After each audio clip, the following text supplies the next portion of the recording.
Well,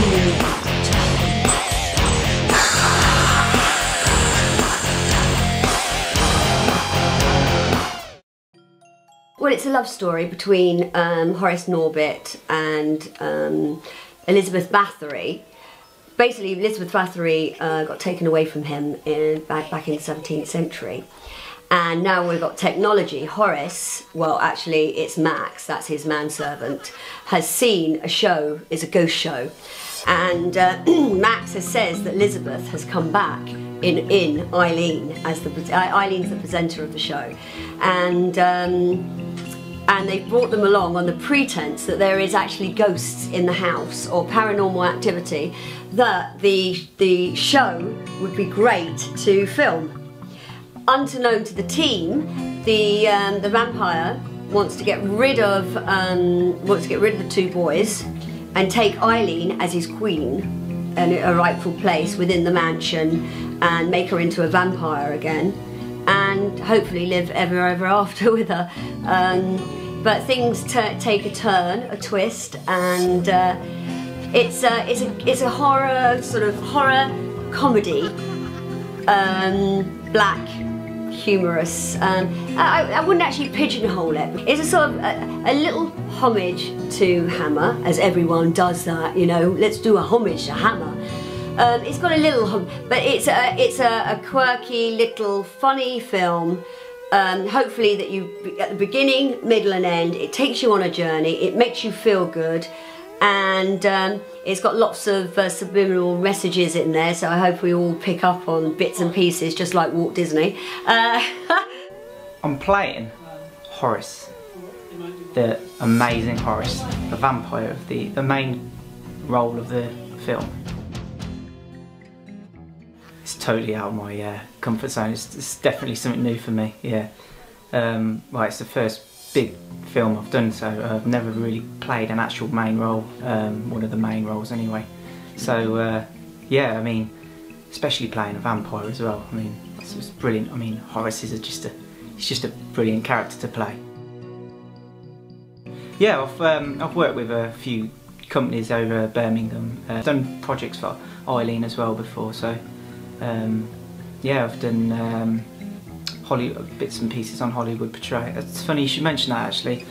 She actually casted me for this part from Hollywood Portrait. I did a little scene in Hollywood Portrait, so she spotted me on there, and yeah, she liked my little scene I did in there and my improvisation for one little scene I did. And yeah, she whispered in my ear and she said, I want you to play my vampire. She's brilliant, absolutely fantastic, encourages me all the way. You know, like I mentioned before, it's the first actual big project I've been on, so you know, the clues, the tips and the things that and the encouragement that she gave me was just absolutely fantastic. I couldn't ask for a better director. She's brilliant. There's actually been quite a few incidents. Well, the whole film is just hilarious, but my best moments has got to be Simon Vogel. What a character. There's been absolutely loads of funny moments on this set. On camera and off set, it's just a funny team, funny film, and just brilliant. Love it. Yes, I play a character called Simon Vogel, and he's an ex-priest who is defrocked because he performs unsanctioned exorcisms. So the church get rid of him, but he really enjoyed it, so he carries on doing it. So he sort of promotes himself as a kind of exorcist to the stars. I'm kind of inspired by those kind of priests that lead a double life. So, you know, on the surface they're these holy people, but actually what they're hiding from the world is that they're sexual deviants, and Simon Vogel is a bit of a sexual deviant. So we did do this scene where, before I kind of put my holy robes on, I'm in sort of women's underwear, beating myself and praying for forgiveness and all that sort of stuff, and that was quite an interesting scene to do. That's quite interesting. It's sort of it's like jumping into different characters. having to do so very, very quickly. So I'm enjoying it very much. It's been two different people at the same time. Today we've filmed quite a lot actually. We've filmed bedroom scene, basement scene, garden scene, so I think we're moving quite fast and plowing through it.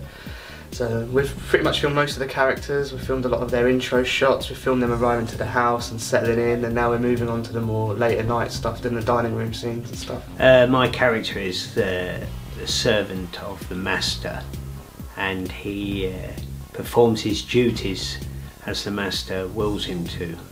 But secretly I think he's a bit jealous of his mistress or vampiress who wants to take the lead, but he knows he can't, and so he stays in his place basically.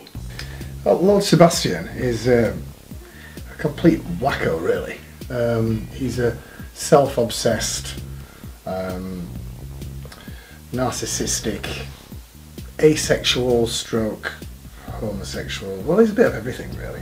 He doesn't really have a distinct sexuality, I think. He's more of a sort of shall we say a mishmash of different sexualities. It's almost like Johnny Bravo gone wrong really, you know, without the macho bit, you know. Check the pecs. However, he's also a very interesting character as I've developed him.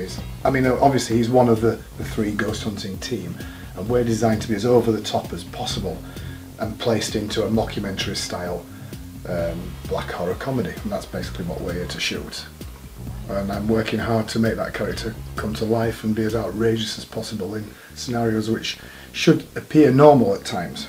That's what we're trying to, that's the magic I think that we're trying to look for. Well, the thing is, because obviously we've been capturing the hauntings by using the GoPros, and I think for this particular film it's quite good, because obviously it gives a bit more depth to the film rather than being quite flat, so you've got a different perspective. Compared to other shoots, I mean, we did use them slightly on the previous two shoots, but not as much, whereas this time we've been able to develop more, because obviously we've got a creative team, like with Jason, Impy and Eileen, and the three of us, we seem to, you know, generate more ideas and, you know, put them into practice, and so it's added a lot of depth to this film, I think. I quite like the style we're shooting this, because we're quite raw and flying through it, and you know, breaking rules a bit and hanging lights off shelves and things like that. So doing that makes us move a lot faster. So I prefer working like that because it's more constructive. We're getting more done, and we do have two cameras rolling a lot of the time for the master shot. So we're covering close and mid at the same time. So if we get a good take, we've got a good take. We haven't got to worry about redoing it again. And if we do another take, because there's two cameras, I can in the edit, because I'm editing it as well, I can cut between the two a lot easier for continuity. So it's a very fun and proactive way of shooting, I think. I'm a bag of nerves. I've got anxiety. I don't eat that much. You know, I'm feeling sort of like. And then once I'm on day one, it's always slow. It's always too slow. I'm thinking we haven't got enough time. We're not going to get it all done. We won't get the cutaways. Oh my God, we've only got. How many scenes have we done? And I say to Rainey, she's my assistant director, and I say, how many scenes have we done now, darling? How many? You know, because I'm constantly thinking, you know, oh my God. But as the days go through, this is the third day. This is the third day, and I'm really pleased. I love directing, I love writing, and I love acting. So you know, it's kind of I've got a great team that I work with, actors and behind and crew. That's tough, really. Filming the shower scene was tough because covering Sam up was quite hard. He was quite hard to cover up. I've exposed him a bit, so I'm going to have to have a look in the edit to see how I can not expose him so much, really. I wouldn't really change much about this one. Usually as an independent filmmaker, time's an issue, you run out of time, but we haven't run out of time because we haven't had to compromise on any shot. We've got all the shots, and if not more than what we wanted, so I'm pleased with that, and everyone's been good to work with, so yeah, there's no regrets on this one, no. Play with the piano, and then we've got the interviews, which is day one, this costume, where you'll be sitting in here doing your interviews, all three of you. Great.